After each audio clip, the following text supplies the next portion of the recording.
Hello everyone, my name is Ruvandhi Nathavithara. I'm an infectious diseases doctor and a TB researcher.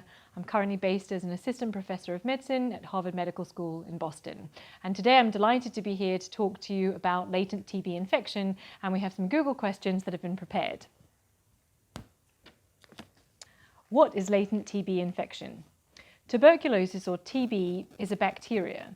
So people who are exposed to TB can become infected, and what latent TB infection means is that the TB bacteria are sleeping, and that's what we mean by latent, in the body.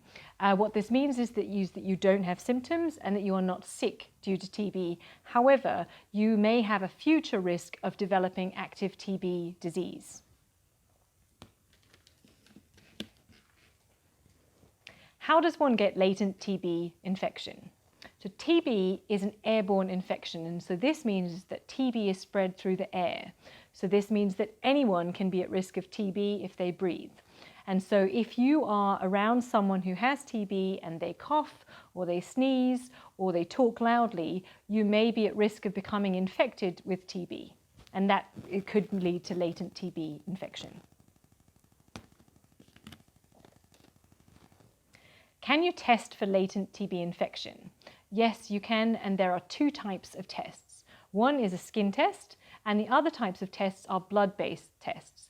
And so what these measure is the immune response to TB. And so neither of these types of tests work perfectly, particularly in people whose immune system does not work well. For example, people with HIV or people who are taking medication to suppress their immune system.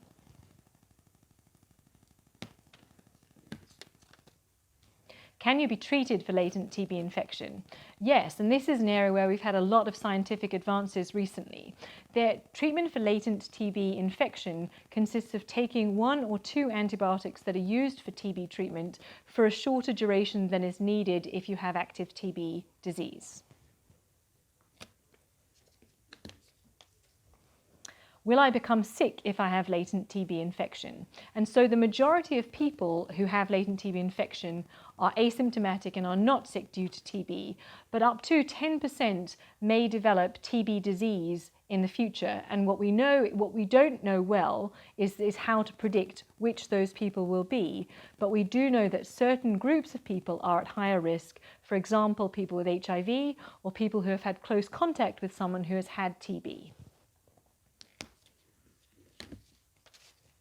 Can I infect others if I have latent TB infection?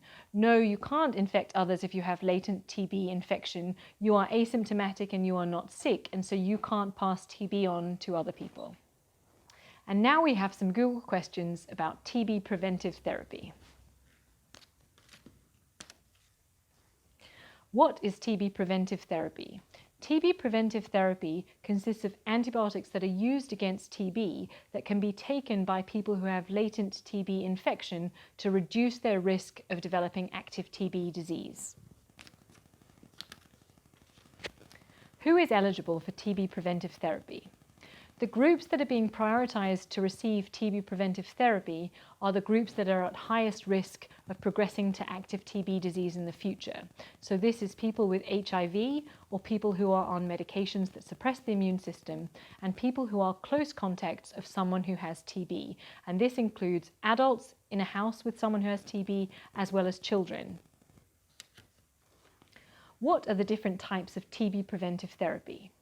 Until recently, the standard TB preventive therapy used was a drug called Isoniazid, which was taken daily for 6 months. Now we have a range of shorter regimens that can be used, and these include 3 months of weekly Isoniazid and rifampicin, 3 months of daily rifampicin and Isoniazid. And we know that people who are on shorter regimens are more likely to complete treatment and have less side effects. How long should TB preventive therapy be taken? Now this depends on the antibiotic regimen that is used. So if Isoniazid is used, typically this is 6 months of therapy. For rifampicin and Isoniazid, this is 3 months of therapy, and for rifampicin and Isoniazid, which is taken weekly, this is also 3 months of therapy. However, certain people may be asked to take preventive therapy for longer. Can children take TB preventive therapy? Yes, they can, and it's very important because we know that children are at higher risk of developing TB disease if they've been exposed, and so particularly children who are contacts of someone who has had TB should be prioritized to receive TB preventive therapy, which is safe. Does TB preventive therapy work for drug-resistant TB?